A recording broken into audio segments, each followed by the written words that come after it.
Don't worry, the job you'll end up doing probably hasn't even been invented yet. That's another of these phrases that adults say to be reassuring. It's meant to reduce pressure. It comes from a good place. It's meant to acknowledge how fast our world is changing, and it is. But for many young people, this advice does not create the relief that we intend. Instead, it signals permission for them to stop moving forward. In this episode of College and Career Clarity, our third episode of our series based on bad career advice, I want to discuss why this phrase often backfires, along with the others that we've already explored, and how to reframe it to build forward momentum in the young people that we love, that we're supporting, that we're working with. So just as a quick look back, we started this series with episode 214. And that piece of advice was, you can be anything. If you've said that or wonder what you should say instead, go back to episode 214. Next up was episode 215, follow your passion. Sounds like great advice. Again, there are better things that we can say that will help our young people gain traction. And remember, I'm not unearthing these as a place of judgment. Because really, the advice, especially the advice we're giving this week on the job you might end up doing, might not even have been invented yet, is not necessarily wrong. I mean, we have to acknowledge that the world is quickly changing and AI technology is reshaping work and our future. So as we unearth this one, it's a little bit different than the previous two. Because in this one, something can be technically true, but yet the phrase could still be really unhelpful. See, when young people hear your job hasn't been invented yet, what they're often hearing, they're listening, but what are they really hearing? Two different things, right? So what they often hear internally, and they might not even be telling you, is then nothing I do right now at this juncture, and remember at College and Career Clarity, we're talking about 15 to 25-year-olds, nothing I do in this realm of time at school to prepare anything really matters that much. Then if it's not even been invented yet, why choose anything? Why not just opt out? Why not just wait? Waiting feels safer. And the funny thing is, when kids wait, and I hear this all the time from the parents I'm interacting with, that's when parents get really frustrated with them. I hear from parents all the time, you know what? They're disinterested, they're unmotivated, they're lazy, I'm frustrated, and you've got all this tension at home. See, they're acting out of uncertainty because this makes them feel paralyzed, as if they can't even find their direction. Now let's talk about us. Let's talk about us as adults. I love this age group, as everybody knows. And if you have a kid or are working with this age group, you probably love them too. And you say it because you think that this phrase is going to sound comforting to them. But what you're actually reflecting is a lifetime of experience and perspective that reflects the reality of your lived truth, right? You've probably lived through job shifts, job changes. We have to acknowledge that the world and the world of work, but the world period, is changing at a faster pace than ever. Somebody says, in 1995 feels like yesterday to me, right? But it wasn't. My kids weren't even born yet. And so we're speaking out of our own lived truth and knowing that it's still okay. You might have forgotten that along the way, you've adapted, you've learned new skills. So when we say this line, we're forgetting to also express that learning continues. And we're also forgetting that these young people that we're talking to, they don't have the experience of lived proof in their life yet. Yet being the key word. And you already have it. So let's go a little bit deeper into what they actually hear. So that's why we're saying these well-meaning phrases, this particular one, but what are they actually hearing? So planning is pointless. Any choice I make now is temporary. It's not going to last. And what they really want is reassurance and certainty. So if that's the case, and this is only going to be a temporary choice, and then I'll have to put all the effort in again, why not wait? Effort can wait. If you're wondering if this is your kid, if you're wondering, like, what are they internalizing that I might not be aware of? Here are some symptoms that this might be happening in your own family. Disengagement, procrastination. When we don't know how to do something or it feels overwhelming, those are the things that we just keep kicking down the curb time and time again. Maybe they actually look like they're doing something. They're over researching. They're watching videos. They're on their device. However, when you really look at it, you go, but there's no follow-up action. There's no traction from the action that they're taking. Or maybe they're in complete shutdown. I know my listeners probably get tired of hearing me say this, but these kids are moving into fight, flight, or freeze. I'm saying it again. Are you tired of me saying it?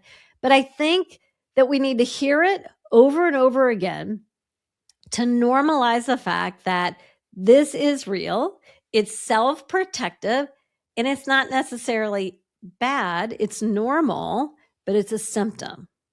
So when you're telling them that that job's not even been invented yet, they move into fight, flight, or freeze. And this advice, it removes the urgency without replacing it with agency. And that's the problem. So let's unearth several pieces of this that can help shift things for more positive conversations that will give your kiddo agency to take action to gain traction on these future planning things that we're talking about. So first of all, one of the hidden problems is that this is undermining skill building for our kids. Yes, jobs may change. Jobs will change. That has always happened. But we need to remind them that the skills they gain today will compound.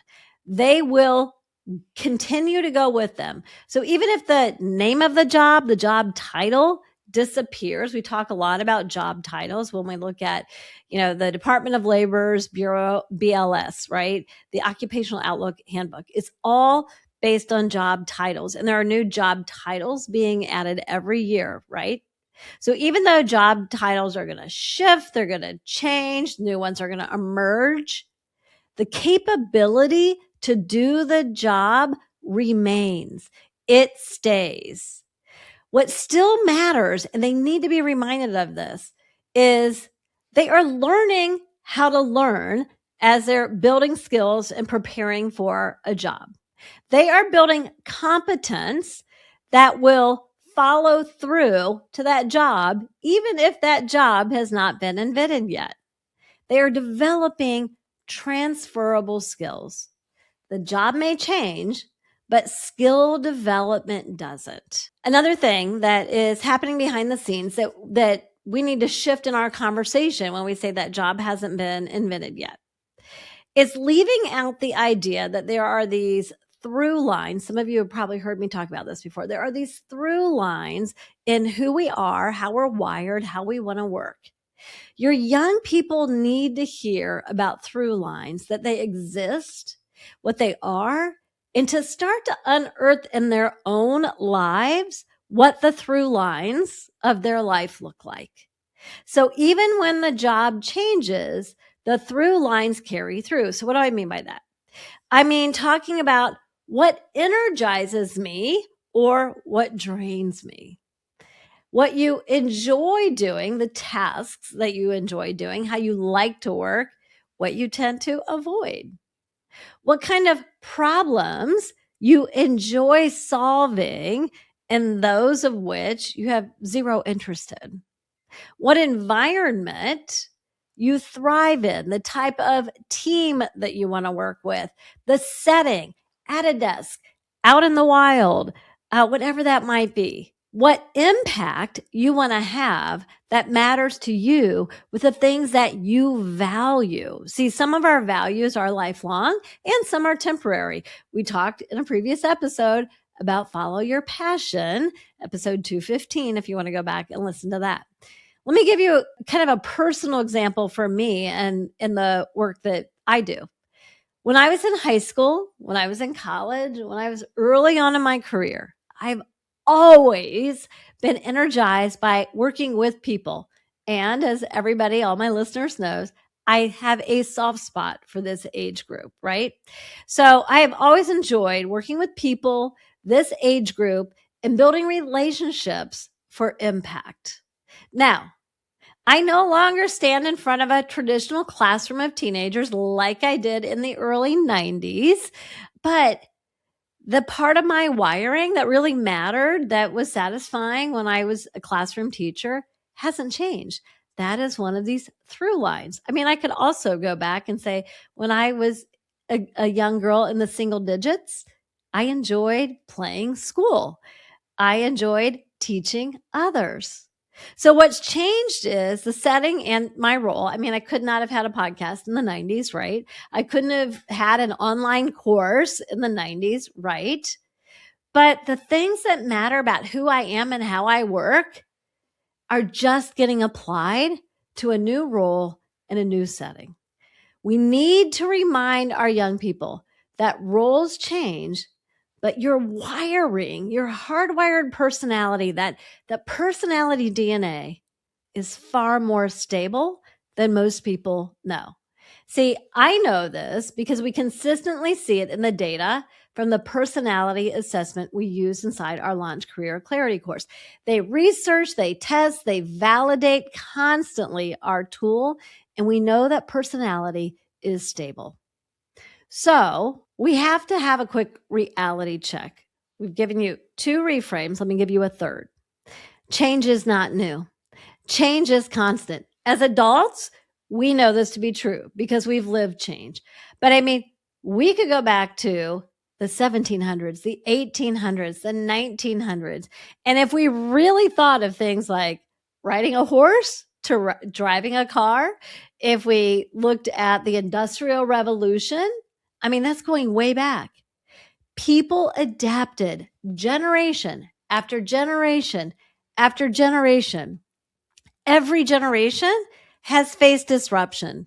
Are we facing disruption? Yes, we cannot deny that. But every generation, if we really are honest, has faced disruption. So technology shifts, tools evolve, roles get redefined. Just reassure them that change isn't new. Learning how to adapt is going to serve them well. It'll be constant and it should be lifelong. So instead of saying to them, your job hasn't been invented yet, which gives them permission to opt out of gaining traction, try conversation starters with your young people that are either in your family or that you're working with. Like the skills you build now, what are some of the skills you're building now? Well, guess what? Those are going to travel with you. The phase that we're in now is about building capability, not about locking in a job title or a career title forever. And by the way, and I talked about this in a previous episode, last episode, 215, there aren't job soulmates. We're not choosing forever. We're just choosing your first step into the world of work or the next step.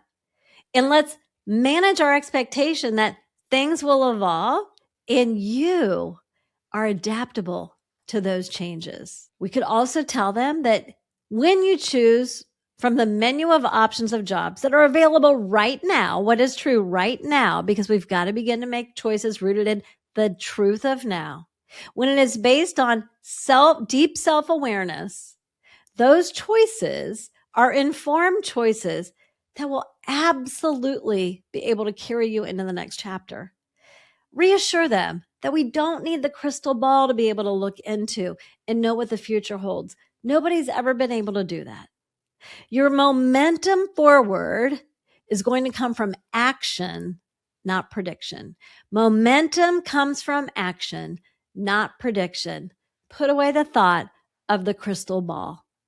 You know, lifelong learning, this idea of career advising, you know, when I'm working with someone in our Launch Career Clarity program, that's career advising. It's taking place at a point in time. But career development is actually lifelong. It is not a one-time decision. It is an ongoing process. There will be learning during high school, after high school, if you're in college, during college, after college, early career, mid career, learning continues. And often that learning actually is through credentials, not you're going to have to go back to college and get another degree. That's silly. That's not what we're asking them to do. You know, just last month in February, during our monthly Q&A for those families in our Launch Career Clarity course, I demonstrated through the new Credential Value Index that the Burning Glass Institute has how to know, data-driven, how to know the impact earning a new credential can make. Not all credentials are created equally. So I'm going to link to this tool in the show notes if you want to use it. I demonstrated to our families how to use it just last month. But what it shows is if you're in your 30s, your 40s, or 50s, you might be learning new skills, earning new credentials that will set you up for success. It's lifelong learning that will make an unpredictable future manageable. Okay, my friends. So we've got different phrases that we use. We've got things that can shift the conversation with our young people. Go back and catch them. Just that reminder, we don't need the crystal ball. We need direction. And if the advice that you've been relying on to help navigate this as a family in your efforts to launch your young person out into independence, into a happy and thriving life, has been missing something, and what you're hearing now feels reassuring, and maybe what you need to help move things forward, I want to reassure you there is a clearer, calmer framework. And I walk you through this in the Career Identification Compass. It's a video that I have as a way to help you replace the vague advice with reassurance and structure. So you can opt into that. Go watch it. flourishcoachingco.com/video. Remember, we don't need to be able to predict the future. Let's prepare for it. And let's start giving better advice. Okay. Next week, we're going to unearth our fourth piece of bad advice that is well-intentioned. And I understand why it's said, but it's not helping move our kids forward as we wrap up this series. Unless you guys reach out to me in my DMs and say, well, here's another one, Lisa. Let's talk about that. I'm more than willing to extend these series if I hear from you guys. Okay, it's all about doing this together. This is Figure Outable. I'll see you next week for episode 4 of this series.